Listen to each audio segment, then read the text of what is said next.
career services, not just in this class, but I'm sure, for those of you that have used the service, they are very, very helpful in helping you to start your career. And so you want to thank them for their time, right? Yes, it's part of their job to support you, but at the same time, like some of them really go out of their way, right? So we want to make sure that we are thanking them for the time that they're spending to help us be successful. So with that, before we get into that, we're just going to talk a little bit about business writing. Sorry about that.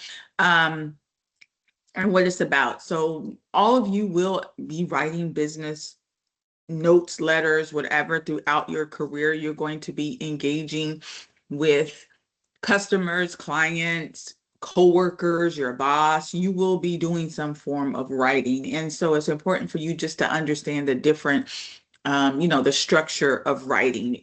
Most of us know, from high school that, all letters come in certain formats.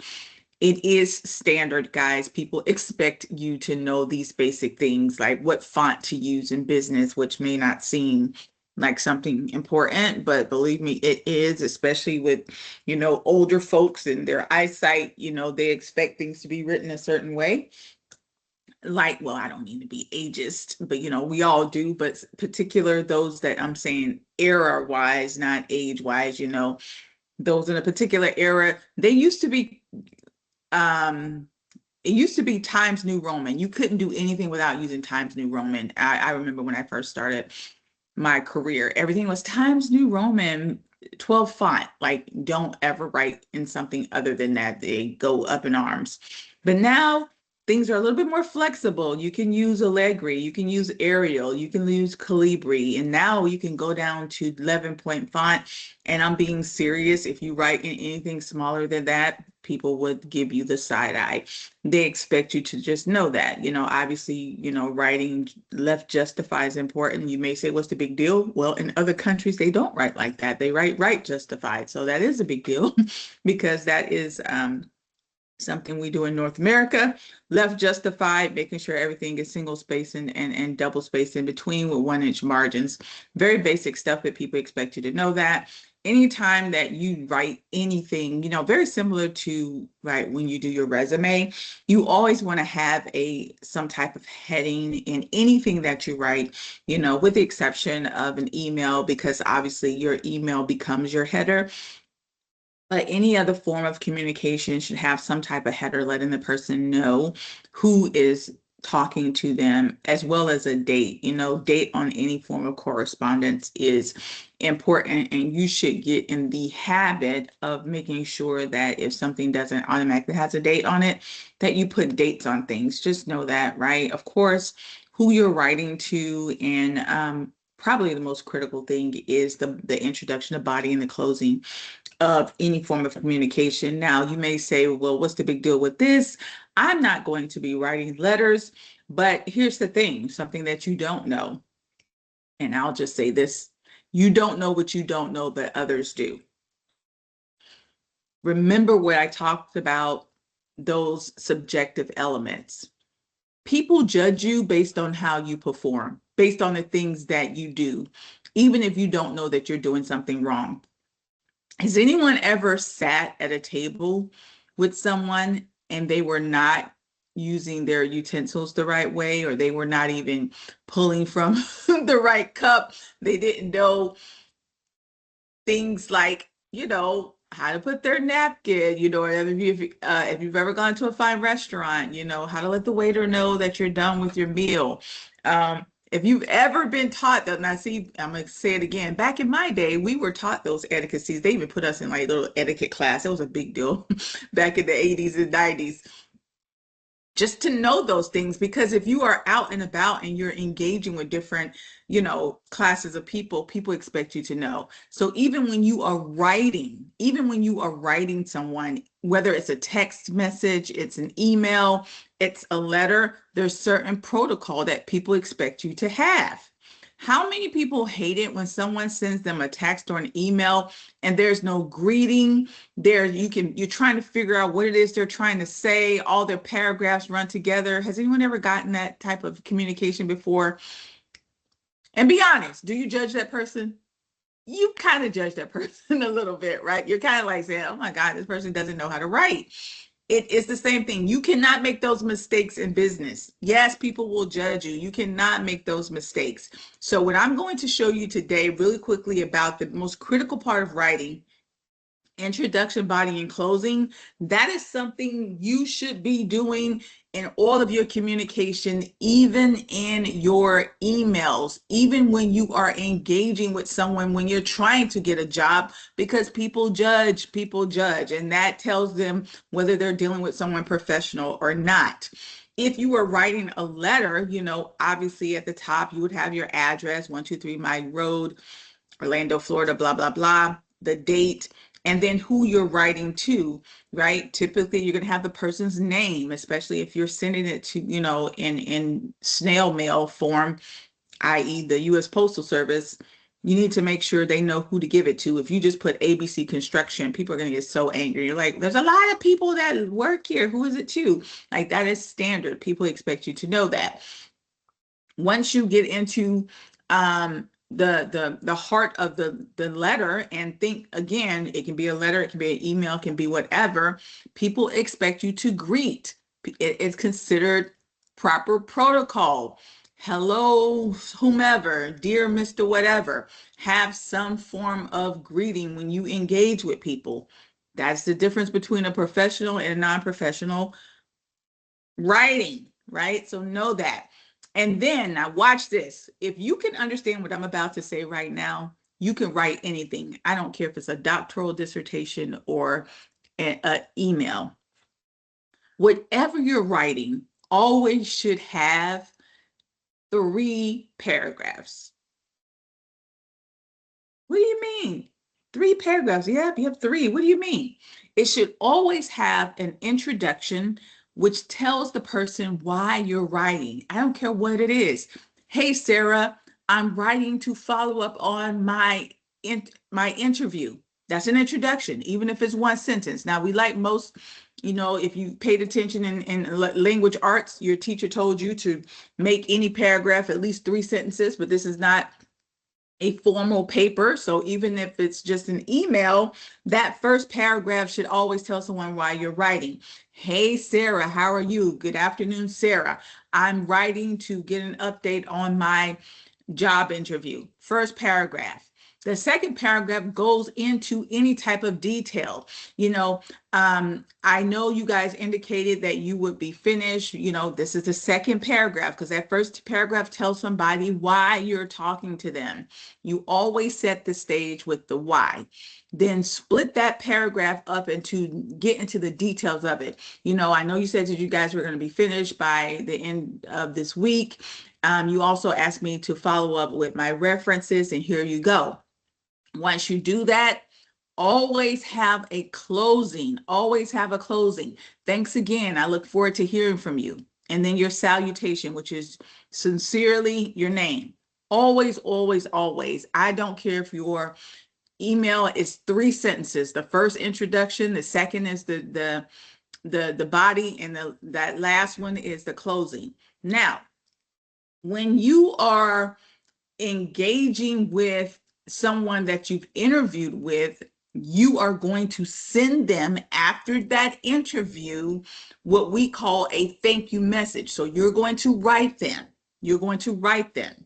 And the only difference between writing someone after you've interviewed with them versus just writing anybody else, that closing paragraph should always be a call to action, which is a what's next, right? So if you're just writing someone about, let's say, you're just writing your teacher, hey, Miss Taylor, I wanted to reach out to you about my grades. I noticed, second paragraph, I noticed that in this last assignment, you asked me to do this, this, and this. I just want to double check that this is right. Last paragraph, thanks again. I look forward to hearing from you. 1, 2, 3, 1, 2, 3, 1, 2, 3. That is proper writing. Proper writing. Do not jumble it all together. Right? So, how do I do this proper writing when I am engaging with someone that has interviewed me? Right? Same type of thing. if you were going to send them something in the mail, you would have your information at the top. Here is Julia Cortez, her information, and then whatever date you're writing, who you're writing to. She's writing to Mr. Mitchell. There's his information. She's going to greet him, dear Mr. Mitchell, right? And then what happens? She's going to start with her introduction. Thank you for the opportunity to interview. And she goes on to talk about what the interview position was. Then, what do you do when you're sending a thank you note? In the body of it, that second paragraph, you always want to say something that happened in that interview, right? If you paid attention into that interview, especially with this mock interview with Career Services, they probably told you something like, hey, make sure you do this. You don't want to do that. Here's what I thought was good. Whatever that Career Services person told you, if you want to impress them, say at least one thing that you got from that interview. Hi, hello, Ms. Katrina. I wanted to thank you for taking the time to interview me. Second paragraph. I really appreciated the advice that you gave me when it comes to interviewing in this field. And I also appreciate that you told me that this company is going to be looking for people in the next 3 months. And I really should, prepare by doing some research on that company. That information was invaluable. Last paragraph. Thanks again. Here is that extra copy that you asked for, whatever you and Katrina talked about. Thanks again. I look forward to talking to you. The call to action, if you're interviewing in a real interview, would be whatever comes next. If Ms. Katrina told you to send her something, the call to action is going to be, here it is. And then I look forward to hearing from you. Call to action is who's up next. I look forward to hearing from you. In an interview process, there's always a what's up next, right? So you went to an interview. They said, we'll get back in touch with you in a week. That's what they said.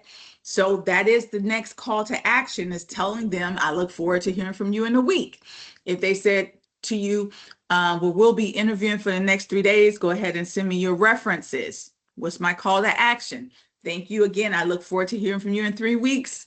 Here's my resume. What does that mean by call to action? It's saying what's next. If you said that you were going to reach out to me in 3 weeks, my closing paragraph is going to be, I look forward to hearing from you in 3 weeks, because that means like tag, you're it.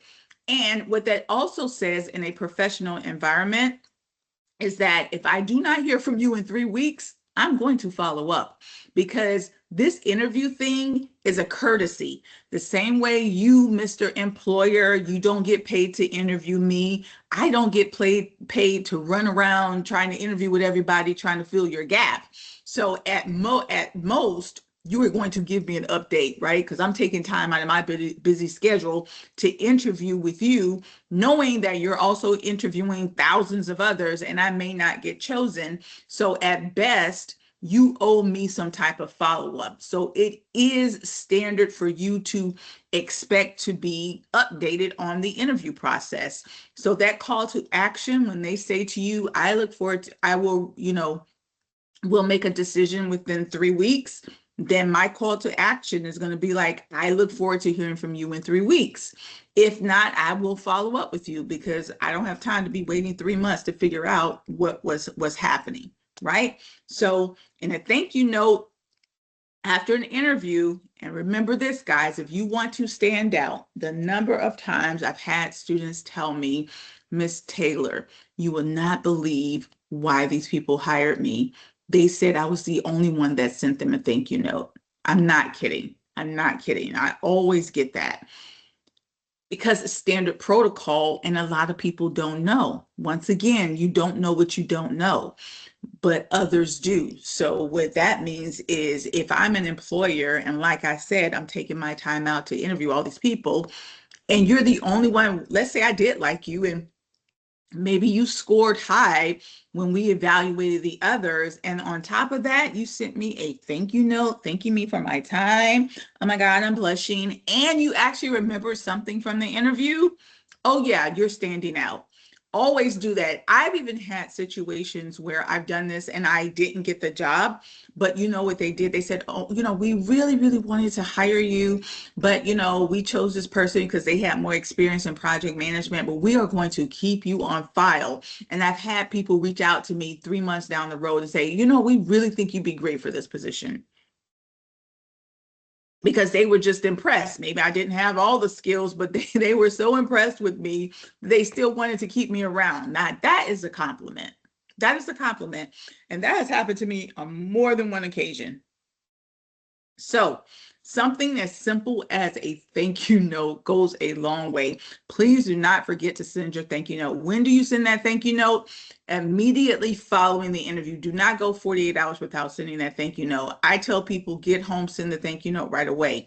This is one of the reasons why you want to know what the email address is of the person that you've interviewed with. So if you go all the way back to when we're talking about interviewing, and I said to you during that screening interview, make sure you know who you're interviewing with, and or pay attention to the emails that are in that email, because a lot of times it will be the person that you will be interviewing with. If it's not, during that interview, ask for a card, because you just say, "I just want to follow up, with you, or to thank you." Now, they could be a little pretentious. If it's a company that may not be as sophisticated, they may say, "No, no, no, just talk to HR. Fine, fine, fine." They don't know better, because it is standard protocol when you go to any type of meeting to exchange contact information. That's standard protocol. But sometimes I've seen people that don't know a standard protocol, and they think that you're trying to get their information to stalk them. So it's just whatever. Just, hey, you don't know what you don't know, but others do. So you can just say in your head, "Oh, this person just doesn't know standard protocol." Just keep it going, right? But it is standard protocol to exchange contact information. So if you don't, but most times you'll see the HR person will put that person's email address, and just make sure you pay attention. If it says A Green, and that's copied on the email, and you get to the meeting and the person says that their name is Anderson Green, that's A Green. That is who you are going to send the thank you note to. You don't need to send the thank you note to HR. They're not the person that interviewed you, right? So you're going to thank A Green, Andrew, whomever, after the interview. "Andrew, thank you so much," or "Mr. Green, thank you so much for meeting with me, talk about something that happened. I look forward to talking to you within 3 weeks after the interview process is done." Whatever that is. Make sense? The only difference when you're doing an email is, obviously, you don't put your contact information at the top, as you see here on the screen, because you're just going to put in their email address. The subject line is going to be "Thank you for the interview," or whatever. Now, in this example, you'll see that they asked for the person for their reference. So he attached his reference. And in that closing, they said, "Thank you again for your time. As requested, please, here's the references." What's the call to action in that last paragraph? "I look forward to hearing from you soon." That means you're up next, right? That's how this goes. If I don't hear from you soon, I'm going to reach out to you. And what I normally say when I reach out to them, "Hey, Sarah, I'm reaching out to you to see what the update is on this position. I know you indicated," second paragraph, "I know you indicated that you guys are going to be interviewing over the next 3 weeks. Just wanted to follow up to see if you've chosen anyone." Last paragraph, "Thanks again in advance for your time. Warm regards." 99% of the time, I get a response back. "Oh, we decided to go into a different direction. Oh, we decided to cancel the position," which is so annoying. That happens. "Oh, the person's out of town and we're still waiting to get follow up." But 99% of the time, I do get a response back. Why is that important? You can cross that person off your list. You don't have to wait around saying, "Oh, I interviewed with 5 people. Now I'm just going to wait." Because a lot of times when you do that and you're interviewing all these people, you're thinking, "Okay, I know I'm going to get one of these 5." And you don't know. 2 could have already hired somebody else. 1 could have closed the position. 1 is waiting for Sarah to get back off vacation, right? So you really don't have 5 options. You need to know, because you're going to keep grinding. That's how you get things done. There's no secret to success. You're going to continue to grind until you get what you want, and you need to keep a running tally of how things are going, right? So you're not just going to sit around and wait to figure out that all those 5 opportunities, you really only had 2 shots and you didn't get it, right? That is how get discouraged in anything, is when you don't control that process. So you're going to control that process. All right. Now, for your assignment, I'm going to talk about that really briefly. We're not done, but I wanted to talk about that briefly, because you are going to send HR, you are going to send, I have to say this 1,000 times, you are going to send career services, excuse me, not HR, a thank you note. Whoever you interviewed with, if you haven't interviewed yet, that's fine. So when you get to that part, this assignment is going to stay open all the way to next week, Wednesday. You are going to send them a thank you note. Once you sent them a thank you note, you're going to go to your sent emails and make a copy showing me that you sent them. Please do not send me a Word document saying, here's what I wrote. I get that. I know I'm going to get it. I want to see a copy of the sent email that you sent Career Services, thanking them for their time. Do we understand? Now, what you're going to say, I want to see that you sent it. I would have to take a picture, a screenshot, and put it in the assignment, because I always have people that don't ever watch these videos. They always do it wrong. All right. Now, are there other letters that you will write that I talked about at the top of the hour? Of course, right? One such letter that you may write or email is, look at you, you're so important. You may have to decline a position. Ooh, aren't you fancy? Yes, there are going to be times where you have to turn people down. Now, I know some of us have had to turn people down before in our lives. Don't show off with your your handsome and cute selves. You know how it is. You have to turn people down sometimes, right? But you always have to turn people down in a nice way. Give me a thumbs up if you ever had to turn somebody down. Professional or look at all those thumbs. Professional or otherwise. Y'all know how we have to do. You have to do it nicely. In business, it's the same thing. You have to do it nicely. You don't want enemies, right? So you also have to write letters. You have to write replies to customer complaints. If you get an offer, right, you got these 5 opportunities that are out there. You decide to take on, let's say 2 people say, I want you. You decide to take on 1. What are you going to do? You're going to obviously reply to them. You're going to tell them you're happy to move forward. Whatever happened, like if they said to you, hey, we want to move forward with you, we want to pay you $30 an hour, ABC, blah, blah, blah, please fill out this form. You're going to reply back to them, thanking them, talk about whatever it is they want you to do, and send it back. So the point of this example is just to show 1, 2, 3, 1, 2, 3. You see, communication is always in 3 steps. Introduction, body, paragraph, talk about whatever they talked about, close it out. Thank you again for this opportunity. But my friends, some people you have to decline. Some people you have to decline. You are going to decline them. Do not leave people on unread, or however you new people say it. How does that go? Leave people on read or unread. How does that go? When you get too old, you start forgetting. I don't know the lingo. Is it don't leave people on unread or read? I don't know. Anyway, so you need to reply back to people, right? So if someone else sends you an opportunity, you're going to thank them for their time, right? And you're going to say, I've decided to move in a different direction. Why is that important? You are going into an industry, my people, and that means that the pool, that subculture is very small. If you're going into the electrical industry, the HVAC industry, the welding industry, the veterinary industry, especially if you don't plan on moving around, you're going to get to know all the key players in your industry. You don't want to offend anyone, because the no today could be a yes tomorrow. They may have a position that you want 3 years from now. Not that they're going to remember you, but you never know. You know, people are persnickety. They remember things. You want to let people down nicely. And let me tell you something else.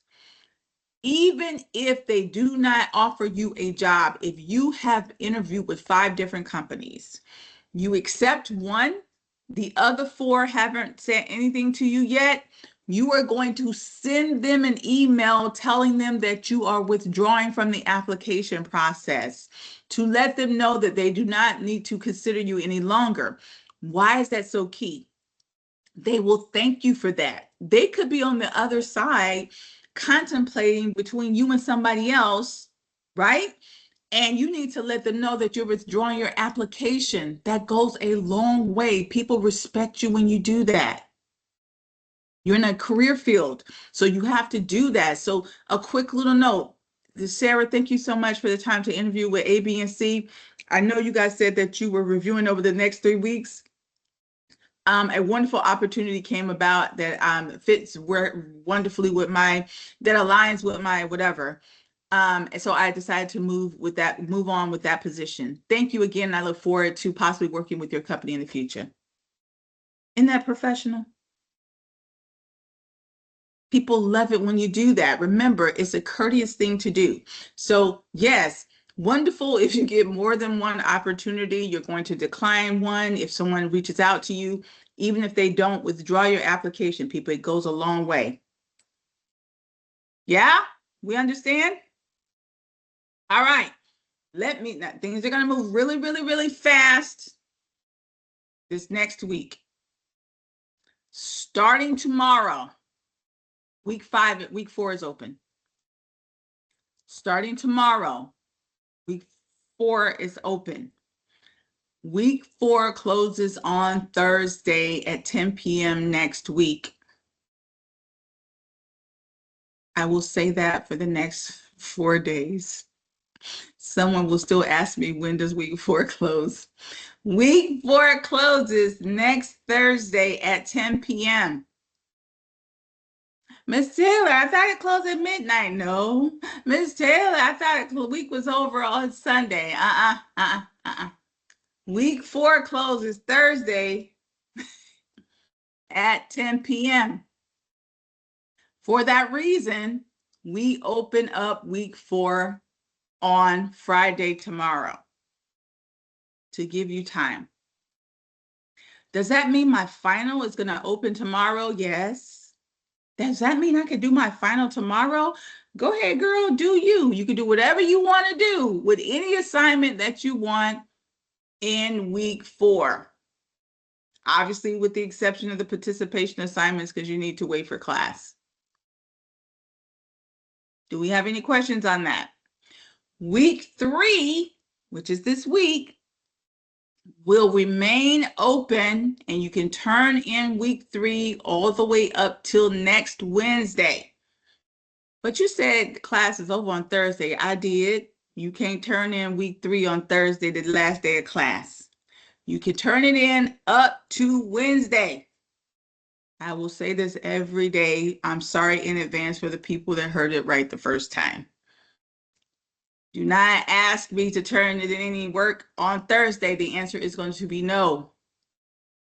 Why is that, Miss Taylor? You're so mean. No, I'm not. No, I'm not. I'm not mean. Y'all know I'm not mean. All grades are due Thursday. You understand? All grades are due Thursday. Friday, we're moving on to the next class. All of your work, with the exception of your final and your career project, which has a due date of next Thursday. Those are the only 2 things in your participation question for that day that will be open. You cannot turn in any late work outside of what's due on the last day of class, but you can turn it in up to next Wednesday.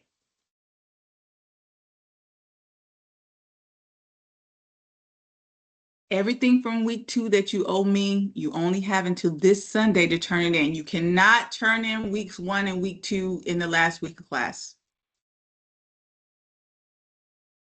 You get 1 week grace period. Ms. Taylor, I didn't do my midterm. Ooh, child, I don't know what to tell you. If you haven't done that midterm by now, you don't want to do it. You cannot turn in anything from week 1 and week 2 in the last week of class. Do we understand?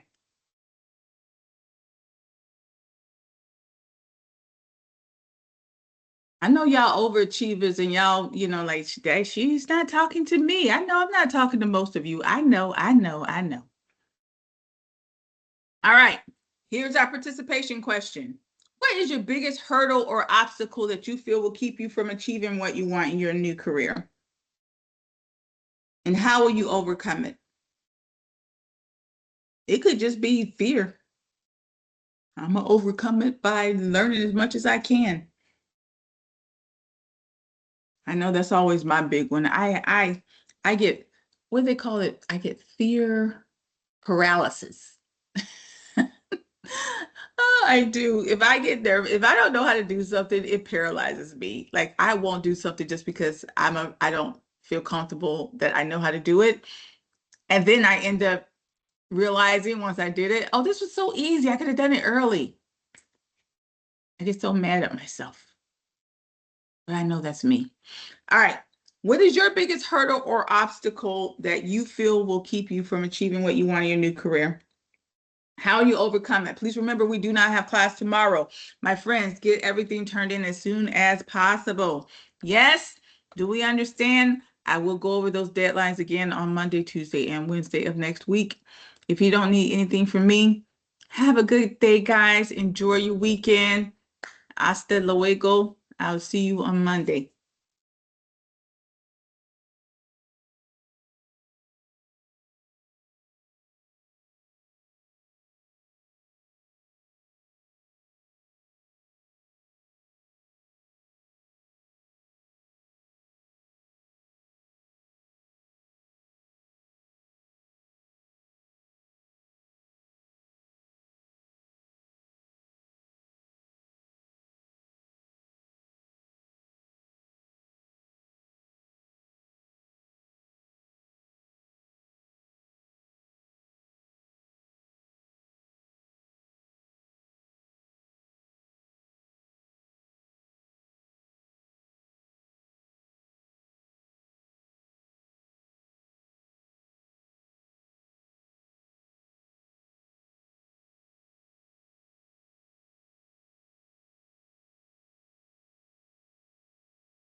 Yeah, I'd be curious how many of these Fire Gen Z are for